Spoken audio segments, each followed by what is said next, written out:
hadiahkan ke ini istilahnya PSG apa BG apa sama aja ya sama aja lah ini PSG BG anaknya ya. Loh yang orang tuanya PSG nya oh. Jadi begini ya, tadi saya rembukan sama Pak Arifin musyawarah bahwa memang yang harus hidup itu ilmu.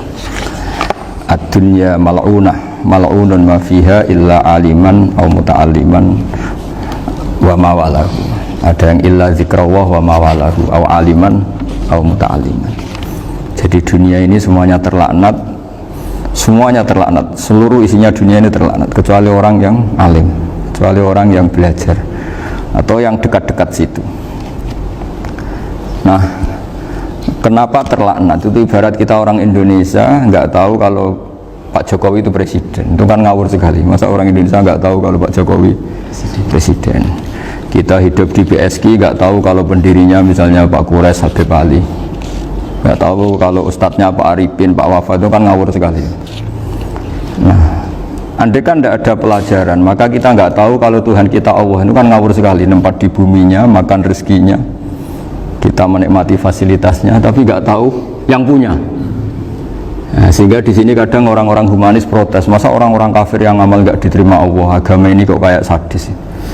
Sebetulnya bukan gitu cara pandang. Bagaimana diterima sementara mengamalkan harta yang tidak miliknya? Itu kan ibarat saya punya uang 1 miliar, terus disedekahkan Pak Wafa ke Pak Arifin, terus dia bilang ini dari saya, tolong diterima. Terus Pak Arifin bilang makasih, dunia ini mbahmu, kan gitu kira-kira. Ya jadi itu logika kenapa ngamalnya orang kafir gak diterima, karena nggak ngaku yang punya. Ya. Jadi ibarat saya nempat di sini nginep terus terima kasihnya sama Muntahar, nggak sama Habib Ali. Memangnya dia yang bikin itu. Jadi orang nggak kenal Tuhannya itu buruk sekali, mal'un. Nah, bisa kenal Tuhannya dimulai dari mana? Illa aliman au muta'aliman, yaitu harus proses belajar mengajar. Mau tidak mau. Makanya setiap ilmu, makanya saya tadi rembukan sama Pak Arifin, semuanya harus atas nama ilmu. Ibadah itu nomor 2, akhlak nomor 2, semuanya nomor 1 itu ilmu. Sekali ilmu ini hilang maka semuanya hilang. Makanya di Quran dimulai Iqra bismi rabbikal ladzi khalaq. Termasuk sifat Allah Ta'ala yang awal-awal dikenalkan apa? Iqra wa rabbukal. Ketika Allah mensifati dirinya akram, alladzi 'allama. Orang terbaik, paling akram, paling karim, paling dermawan adalah zat sing 'allama, mengajarkan. Makanya kata Nabi, tidak ada sedekah sebaik kalimah yang ditemukan orang muslim, dan kalimah itu kalimah bijak kemudian diajarkan ke muslim yang lain. Itu disebut afdhalus sedekah. Karena ini mengawal Islam. Jadi saya alhamdulillah semenjak kenal jenengan semua, entah berapa kitab saya selalu bawa ke sini supaya hubungan kita ini bil ilmi. Ya, karena hari Syajaratul Ma'arif beberapa kali sudah saya baca, ini tak ijazahi kitab Bajuri ya, sarahnya Fathul Qorib. Ini dikarang oleh Rektor Al-Azhar di eranya, termasuk Syekhul Azhar Imam Bajuri, Pak Imam Bajuri. Di sini saya ingin terangkan kitab Dzabaih, tentang, ya didengerin saja kalau nggak bawa kitab ini, yang takrib sama sarah, supaya sampean tahu kenapa harus ada sarah.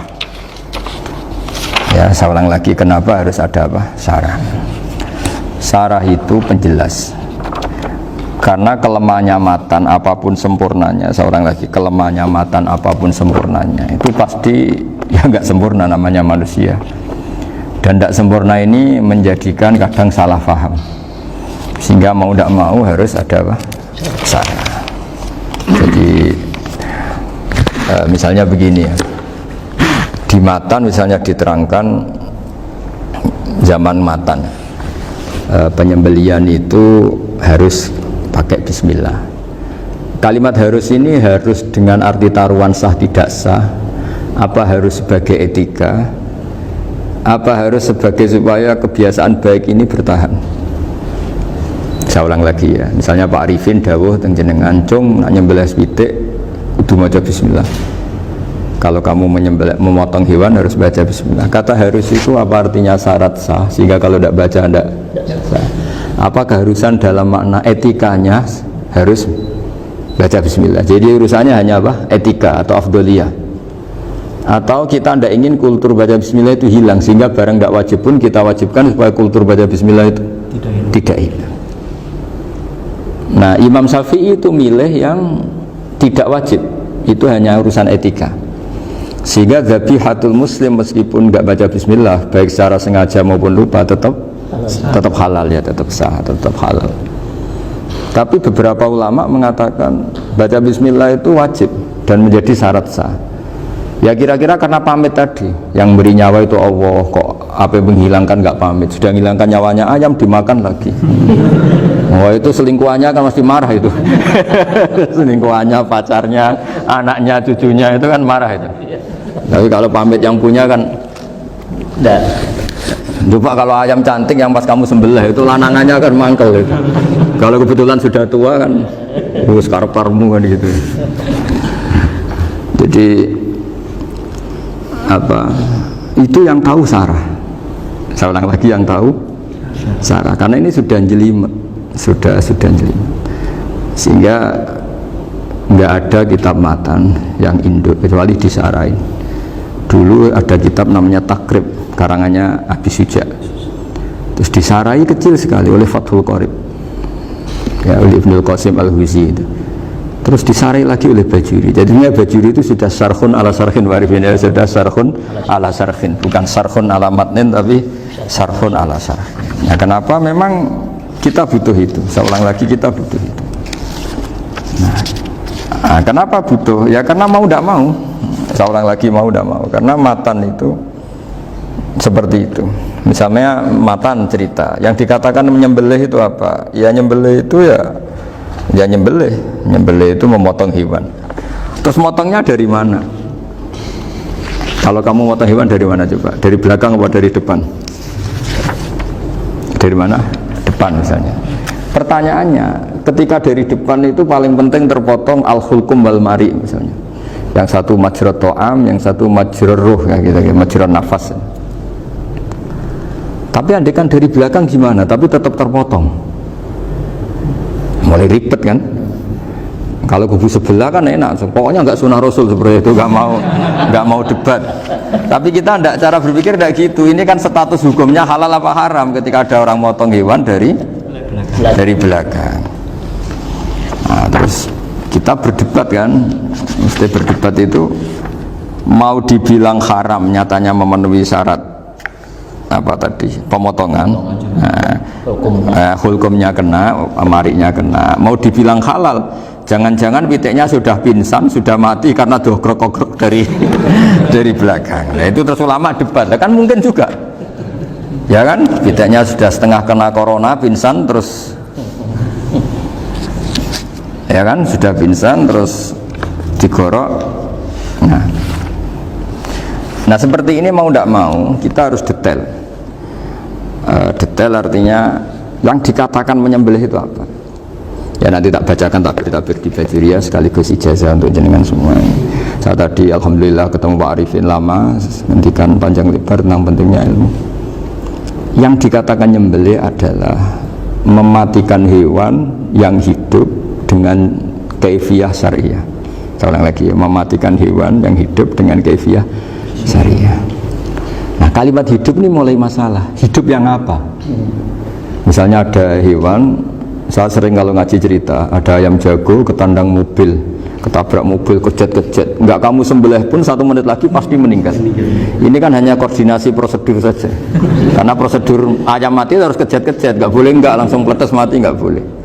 Nah pertanyaannya, ketika kejet-kejet ini kamu sembelih, itu halal apa enggak? Wong enggak, andai enggak disembelih juga sudah mati. Artinya enggak, penyembelihan ini kan enggak memberi kontribusi pematian, tapi enggak ngefek gitu. Makanya terus ada perdebatan, ada hayatun mustaqirrah, ada hayatun ittiroriyah, ada harokatu masbuh. Itu kalau enggak sarah enggak bisa. Lalu pertanyaan nakalnya begini, saya itu betul pernah ngalami itu. Wayam jago itu kan mahal, apalagi kalau Bangkok kan.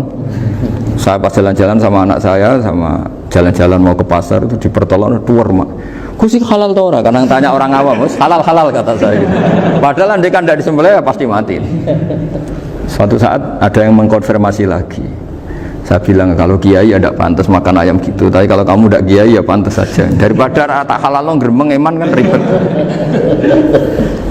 Nah sebetulnya itu dalam mazhab Syafi'i itu tidak halal karena dia sudah tidak punya hayatun mustaqirrah. Karena tadi setengah menit lagi atau 1 menit lagi pasti mati. Kan dia belum mati karena koordinasi Israel saja tetap yang nyambil itu. Tetap kan nggak segampang itu kan, tetap prosedur apa? Jalankan SOP. SOP-nya harus ada. Nggak boleh mati selonang-selonang itu, nggak boleh. Tetap ada SOP kata Warifin ada SOP. Beliau kalau sama saya bisa guyon kalau. Nah, tapi misalnya nanti pertanyaan, tapi dalam mazhab Maliki itu diabaikan, hayat mustaqirrah, hayat ittiroriyah, hayat itu diabaikan. Cara berpikir Imam Malik lebih matematis. Kalau nggak disembelih itu matinya berapa menit? 1 menit lagi. Gara-gara disembelih dia mati sekarang. Berarti eksekutornya ya peso itu. Ya berarti peso itu memenuhi kriteria mematikan sesuatu yang masih hidup, hewan yang hidup dengan cara syar'i. Jadi andai kan ada rapat malaikat, matinya karena apa coba? Karena peso apa karena kecelakaan? Karena peso.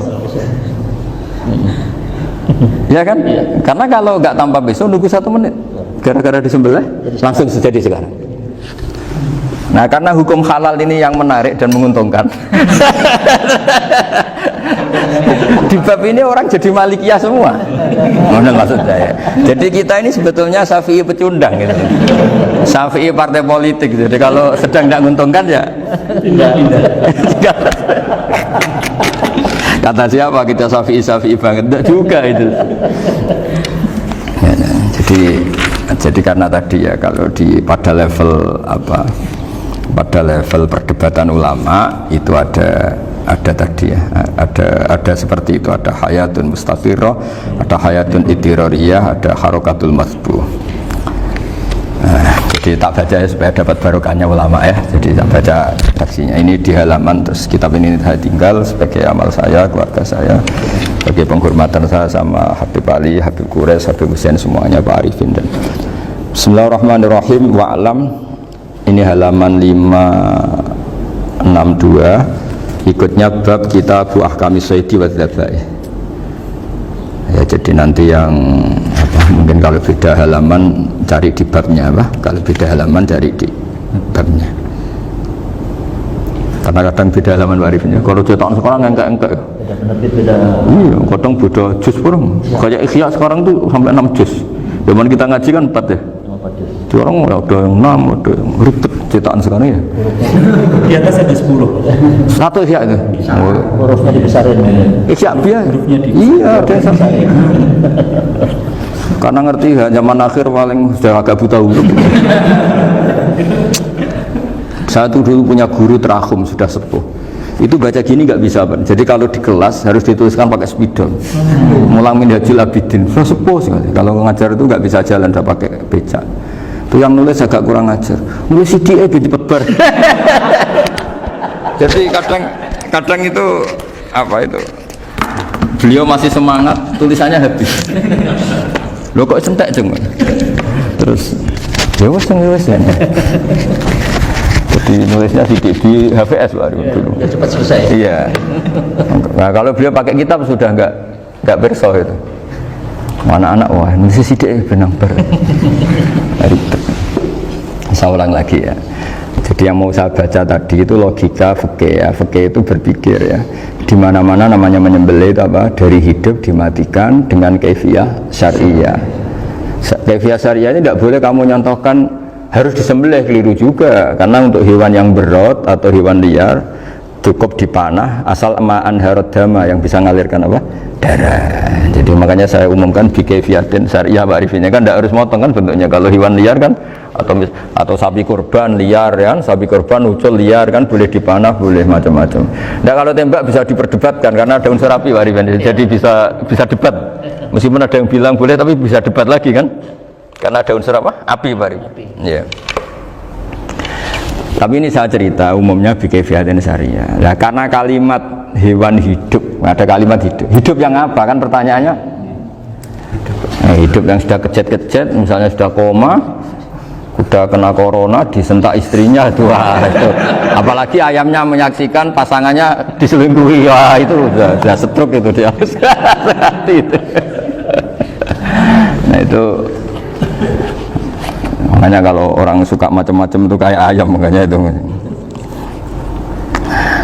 Saya baca ya. Bismillahirrahmanirrahim. Wa'lam annahu yujadu fi ibaratihim hayatun mustaqirrah, hayatun mustamirrah, harakatu madhbuh. Wa yuqalu aisyu madhbuhin. Wal farqu baina annal hayata al mustaqirrah yakunu ma'a ibsarun bi ikhtiyarin wa nutqun bi ikhtiyarin wa harakatun ikhtiyariyah. Wal hayat al mustamirrah ya allati tastamiru ila khurujir ruh minal jasad. Wa harakatul masbuh ya allati la yabqa ma'a ibsarun bi ikhtiyarin wa la nutqun bi ikhtiyarin wa la harakatu ikhtiyariyah. Bal yakunu ma'a ibsar wa nutqun wa harakatun ibtirariyah ini. Wa ba'duhum farraqa bainahuma. Sampai saat terus ini. Jadi ini perbedaan-perbedaan pandangan ulama. Nah, Imam Malik itu mengabaikan semua istilah itu. Sing penting pas mbok sembelih iku kecelok urip, cara wong Jawa iku kecelok urip. Cek hayat mustaqirrah, cek ittirariyah, cek harakatu masbuh, pokoknya kecelok urip. Ane kecelok urip bisa dibilang masih hidup. Karena kalau bisa dibilang masih hidup, kamu sembelih, tetap nanti rapat malaikat kira-kira gitu. Ini matinya karena apa? Karena kecelakaan. Oh, kalau kecelakaan 1 menit lagi matinya dong.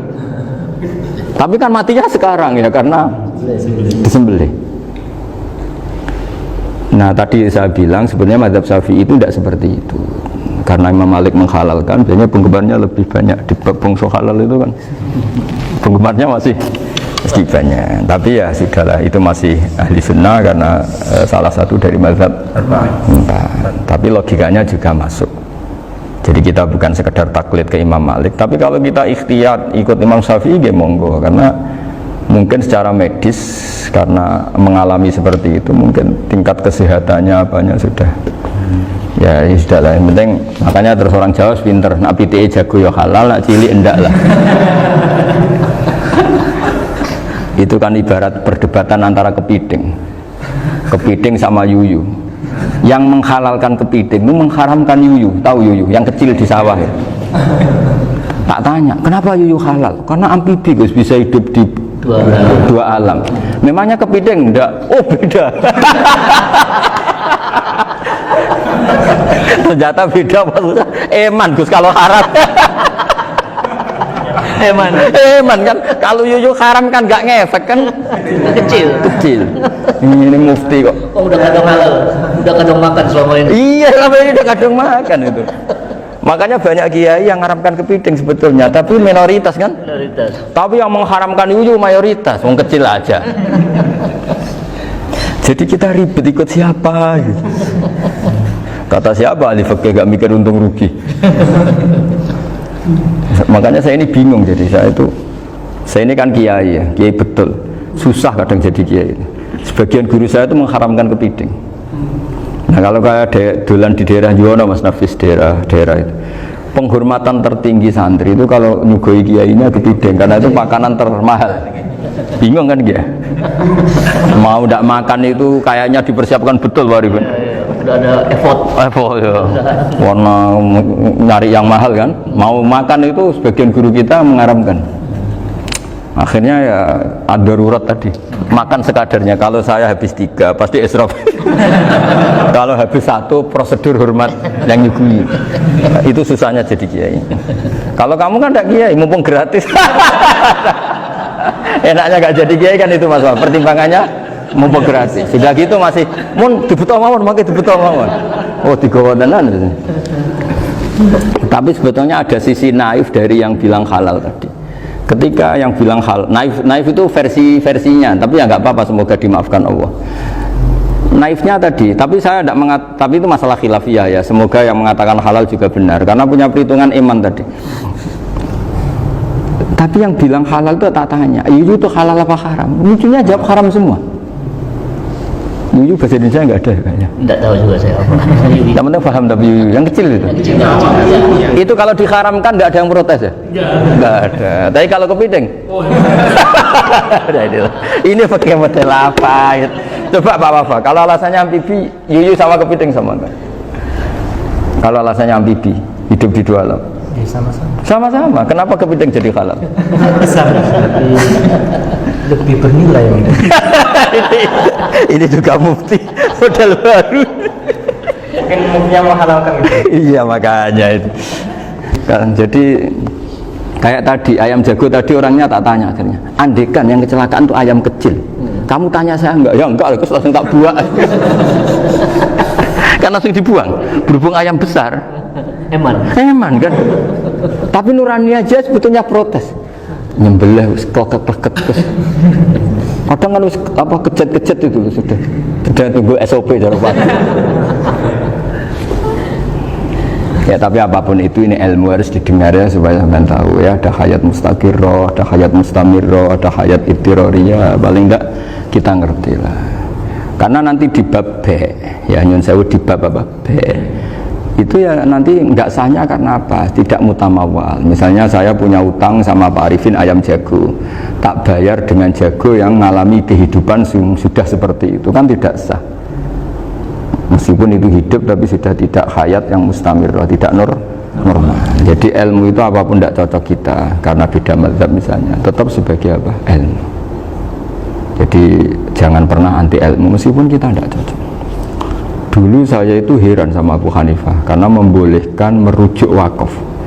Wakaf itu kan nggak boleh ditarik kembali dalam mazhab Syafi'i dan hampir semua ulama bilang gitu. Tapi kalau kata Abu Hanifah, jika nazir yang nerima itu tidak sesuai rencana kita, keinginan kita, itu boleh narik kembali. Fa innal waqfa atiyatun makhdah, kata beliau, wakaf itu ya pemberian normal saja. Suatu saat ada peristiwa gini Pak Arifin ya, ada orang kaya raya mewakafkan tanah itu senilai kalau nggak salah itu 60 miliar. Singkat cerita beliau bermain apa gitu, bisnis apa itu bangkrut, kemudian itu belum disertifikatkan wakaf, kemudian nggak ada yang disawang coro Jawa, nggak ada yang dilihat, terus mau dibeli sama nyuwun sewu, sampai yang mau beli yang mampu itu non muslim. Singkat cerita ada orang kaya muslim yang mau beli itu, tapi ada problem karena itu wakaf. Tapi kalau nggak dibeli itu malah dibeli non muslim.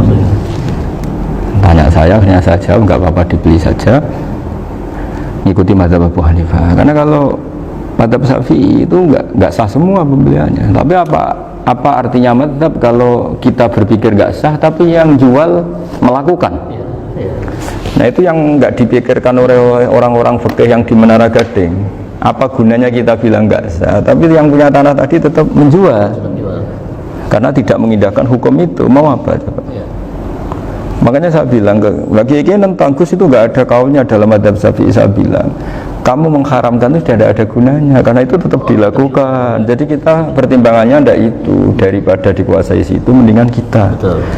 Nah itu sisi-sisi fikih. Makanya ini kita ngaji fikih tidak segampang itu memberi fatwa karena pertimbangannya banyak, Pak. Tidak hitam putih. Tidak hitam putih gitu, maksud saya ini cerita. Jadi nanti kamu ngerti. Jadi mau apa coba? Itu kan ibarat gini. Hukumnya kita ngajar perempuan itu masalah sebetulnya secara, karena itu ajnabiyah. Tapi fikih mentoleransi li ajli ta'lim, karena untuk belajar gak apa-apa. Kalau sudah jadi fakta itu ribet. Dia maunya belajar sama kamu, dan sekali kamu tidak mau belajar ke yang lain yang potensi menyesatkan. Jadi fikihnya bukan masalah nazar lagi, sudah penyelamatan. Ribet kan kalau sudah begitu. Saya punya kenangan yang menurut saya itu harus jadi trauma. Siapapun harus jadi trauma. Ini cerita sedikit. Ini masih ngaji fikih, pertimbangan. Ada orang itu sangat khusyuk, sangat khusyuknya di rumahnya Pak Wafa itu nggak ada TV, nggak ada motor, nggak ada apa saja. Ketika anaknya berkembang agak dewasa, itu pertama naik motor itu ya utang jasa sama kawan-kawannya. Pertama dia ngelihat nikmati TV ya dari kawan-kawannya. Corong Jawa, mbek tanggane lah. Padahal orang tuanya ini protektif justru karena banyak tangganya sing nggak pati Islami lah. Ya mereka orang Islam tapi ya nggak sholat, nggak apa. Singkat cerita orang tuanya ini datang ke rumah saya nangis, Mari. Nangis Gus, sekarang saya ikrar bahwa mazhab Abah jenengan Kiai Nur Salim, mazhab bapak saya itu, mazhab jenengan itu lebih hebat imam mazhab kulo. Nangis dia. Dulu saya itu agak menyalahkan Kiai Nur Salim jenengan karena longgar di rumah ada TV, ada motor. Terus dia cerita. Nah karena anaknya ini pertama bisa naik motor, untuk anak ABG ini kan jasa yang luar biasa. Karena dia butuh sekali bisa naik motor, dipinjemin. Akhirnya walhasil anaknya ini yang saya merantau ke Jakarta kemana, akhirnya lam yusolli wa lam yasum. Padahal anaknya ya kiai kampung. Terus tak ceritain. Terus akhirnya dia tanya, kenapa sih Gus jenengan sama Abah kok longgar gitu sama anak?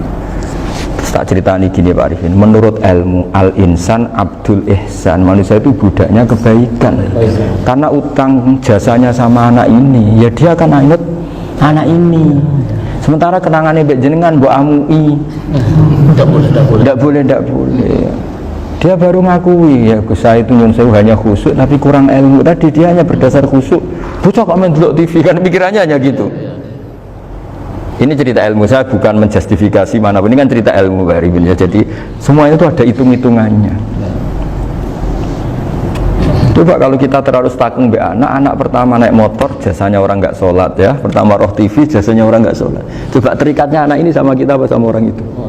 Sama orang itu. Bayangkan kalau umur ABG, kalau umur sak pari pun Pak Wafa ini nafsu astagfirullah kan. Gue cok tua nome ya orang. Gaya tok, bareng tua udah khusus gue gaya tok. Aslinya namanya bodoh. Ya saya sama semua. Cuma saya akan lebih jujur dari biasa. Jadi orang itu harus ngitung gitu. Itu kenapa Mbah Mun tuh kayak alim alama. Setahu saya dalamnya ada TV. Putra-putra ini lihat TV. Meskipun kita tidak mungkiri negatifnya TV, kita nggak mungkiri Pak Arifin ya. Tapi tadi ketika anak-anak ABG itu pertama lihat TV jasanya Tonggoni. Kalau kebetulan tangganya wong soleh nggak masalah ya. Kalau enggak, itu nangis ke rumah saya itu ya. Nyesel dia. Nggak bisa bilang gini, ini jenengan tiang soleh, mesti anak jenengan suatu saat kembali. Coba pola jenengan harus rubah. Ini hebatnya Nabi. Ketika Sayyidah Aisyah masih kecil, minta diperlihatkan Li'bul Habasyah. Itu ya diturutin kan masyhur itu. Kayak apa Nabi? Karena kalau nggak diturutin, pasti Sayyidah Aisyah akan ngidolakan mainan yang lain yang di luaran sana malah. Itu karena Nabi punya kearifan tadi. Jadi ini kan ilmu, lagi-lagi ilmu. Jadi yang semua itu harus dibaca dengan ilmu. Makanya kata Nabi, ad-dunya mal'unatun mal'unun fiha illa dzikrawah wa ma'alalahu aw aliman aw muta'alliman. Karena dunia ini hanya bisa dibaca dengan ilmu. Yang diridai Allah maksud saya hanya bisa saya itu banyak kenal menteri, kenal pejabat, tapi saya tidak pernah melihat itu sebagai pejabat. Melihatnya itu orang yang ingin belajar agama. Karena sekali salah melihat, yang hidup itu tamaknya Pak Arifin. Yang hidup kan tamaknya.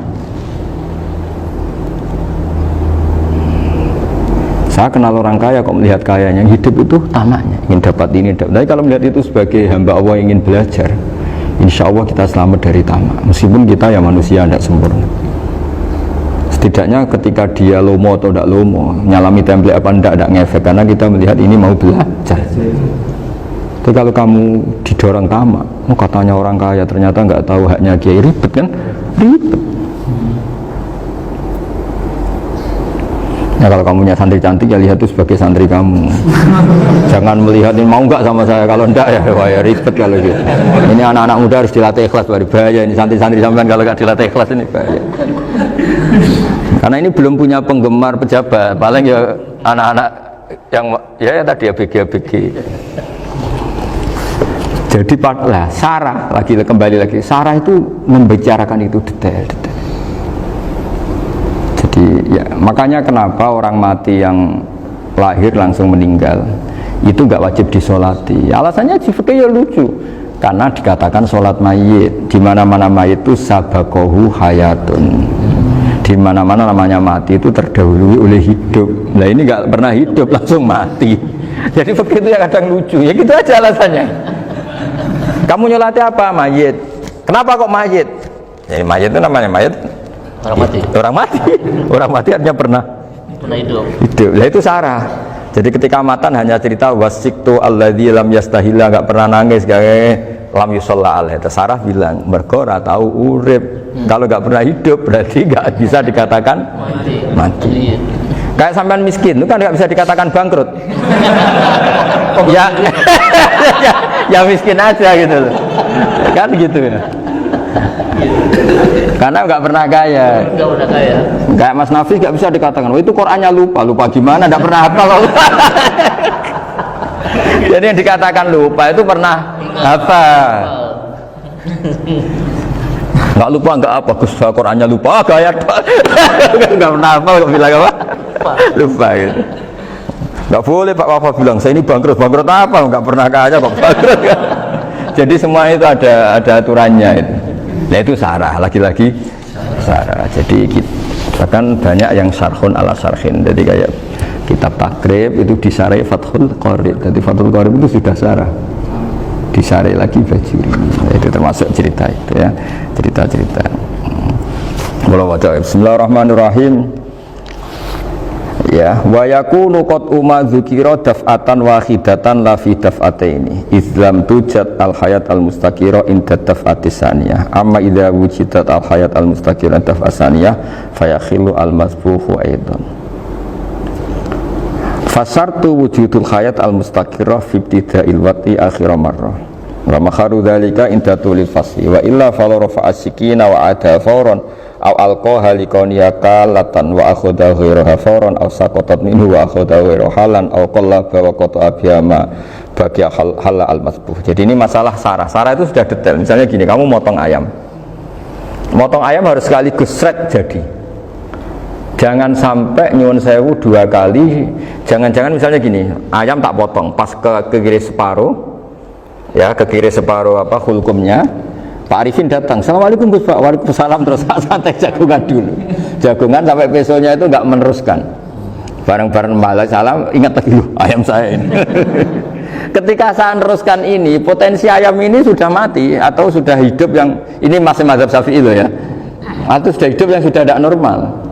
Artinya apa? Penyembelian kedua yang mengeksekusi tadi sebenarnya mengeksekusi barang mati. Yang penyembelian pertama tidak bisa dikatakan penyembelian karena tidak sampai mati, penyembelian kedua berstatus setengah mati. Nah, kalau seperti itu maka haram. Kecuali itu dilakukan secara fauron. Fauron dicontohkan nyembelih ternyata pesunya kedul terus ngambil yang lain, tapi fauron langsung atau terjatuh ngambil langsung. Ya itu boleh karena ditoleransi. Tapi kalau kalam ajnabi kata tadi mohon Pak Arifin seperti Pak Arifin alhamdulillah sih jaminan mau rawuh dari ayamnya asem ini harus sebar ini orang ngawur betul. Jadi lah itu sarah, bicara sampai detail itu sarah. Jadi ada sekian kemungkinan jadi ya jadi termasuk yang diandaikan apa. Nah, hayat mustaqirah itu batasnya yakunu maha ibsorun bi ikhtiyarin wa nutkun bi ikhtiyarin wa harakatun ikhtiyariyah. Hayat mustaqirah itu kalau dia betok-betok itu ya karena karepnya. Maksudnya gini, gamane cara roh pitik wedok engkek ya cek karepe dhewe. Cara dia melihat peso itu karepe ya masih lari. Jadi misalnya ada ayam. Ayam kita sembelih baru luka sedikit. Belum sampai andaikan dibiarin ya mungkin suatu saat sembuh luka terus melihat kamu lari ketakutan karena kamu dianggap gladiator killer lah itu berarti punya hayat mustaqirah. Tapi sudah kalau kamu sembelih karek ngeriwit roh kue serawedi ya kan mau demo ya sudah nggak berkutik ya dia berarti tidak punya hayat mustaqirah gitu. Ya batasannya itu joro. Nah dalam mazhab Syafi'i, syarat sahnya penyembelihan harus hewan itu punya hayat mustaqirah. Nah ini sarah ya, jadi sarah itu lebih jelimet. Nah makanya kenapa tidak boleh nyembelih pakai yang tumpul Mas Nafis? Takutnya ayamnya itu ngalami dohtoh, waktu kok ditekek. Misalnya sama nyembelih pakai peso tumpul, ini kini ketekek, takut. Dan dia misalnya ayamnya jantungan, roh peso wis setruk kan, udah gitu ketekek. Nah itu mati dulu pasti itu. Siksa. Jadi pas diongok-ongok dia sudah mati. Jadi nanti kalau di akhirat, sebenarnya saya sudah mati loh, ngawur. Wah apalagi nganggo keris naga sosro, wah itu sudah gereng sakti kan diginikin tok sudah mati kan. Makanya bahaya nyembelih pakai keris-keris sakti karena sebelum terpotong sudah mati saking saktinya apa keris itu misalnya gitu. Baru nempel. Makanya nanti suatu saat ada pertanyaan ini, boleh enggak nyembelih ayam orang yang rainya itu sangar? Wah itu haram, kena. Oh itu mesti mati dulu. Kumisen tatonan apa? Ya bodoh. Iya kayak algojo. Ayamnya jenis apa? Stroke ya? Jenis penakut. Pas mau disembelih tidak mati. Jadi hati-hati ya nyembelih ayam. Jadi Kalau orang kampung Pak Arifin ya, orang kampung mudin kampung. Mungkin kalau orang kota sudah nyuwun sewu gak peduli. Kalau orang kampung itu apa itu Pak Arifin? Kalau nyembelih jago itu sampai apa itu? Ilatnya dikeluarin dulu. Oh iya. Apa ini? Iya, karena takutnya katanya beberapa yang kaget itu kelek apa?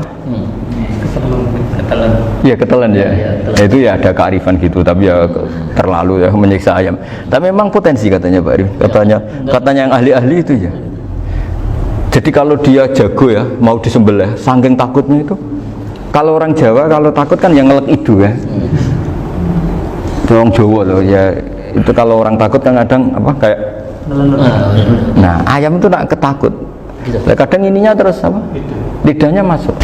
Akhirnya pas disembelih ini nggak kena.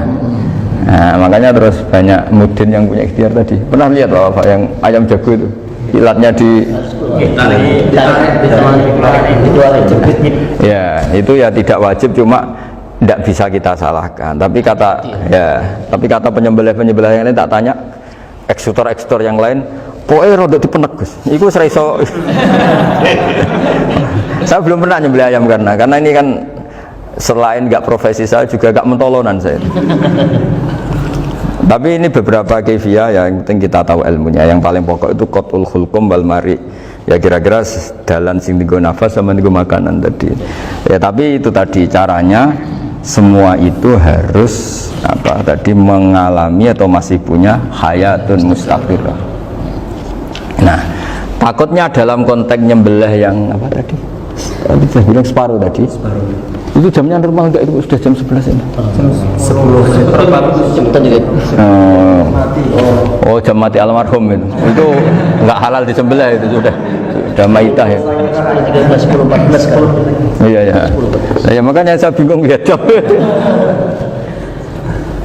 Ya jadi itu Pak Wafa ya, pentingnya sarah itu seperti itu. Matan itu kan asal nyembelih saja, tapi di sarah diterangkan jangan hanya nyembelih, yang disembelih harus ada hayatun mustaqirah, karena dikatakan penyembelihan adalah menghilangkan nyawa dengan cara yang syar'i. Nah, kalau nyawanya saja sudah hilang bukan nyembelih gitu. Nah potensi itu ada ketika jago kamu sembelih pakai yang tumpul, ini ada dokhtoh. Loh, hewan itu juga kayak manusia loh, karena punya hati, ketika takut saja mati.